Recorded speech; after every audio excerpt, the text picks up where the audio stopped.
Are you a classical player who's trying to play in contemporary styles?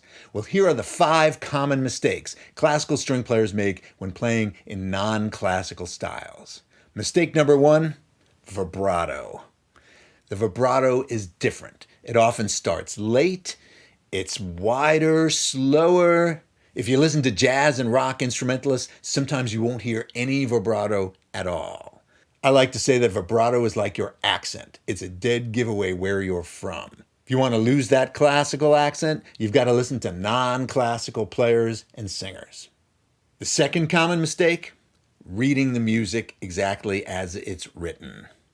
This is a big paradigm shift for a lot of classical players who are taught to play music exactly as it appears on the page. But jazz and rock players know that it's their job to bring life to what may be a very skeletal chart or lead sheet. And they are expected to take those melodies and those rhythms and bring them to life. Another common mistake, standing or sitting still.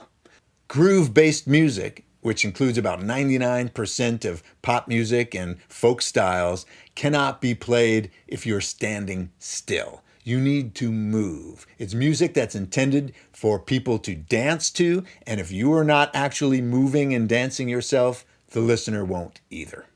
The fourth common mistake, swinging too hard. For a lot of string players, when they're playing jazz, they know that they're supposed to swing those eighth notes. So if you see 2 eighth notes on the page, you know you're supposed to swing it. It's supposed to be uneven, like a triplet. Da, da, da, da, da, da, da. But what they don't realize is that that amount of swing changes dramatically with the tempo. When it's slow, it could be a real 3. Ba, da, da, da, da.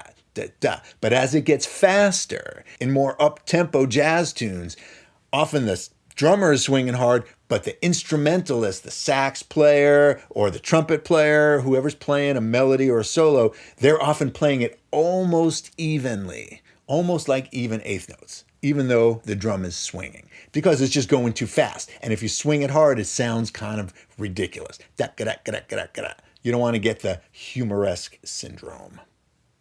And the fifth common mistake, not giving enough emphasis to the downbeat.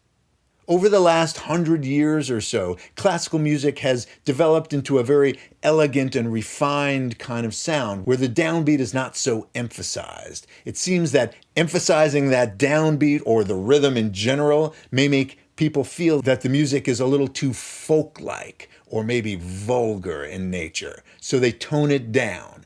And contemporary pop music has that strong rhythm, and you need to lean into that downbeat. So there are some tips for classical players who are trying to sound a little more authentic in non-classical styles.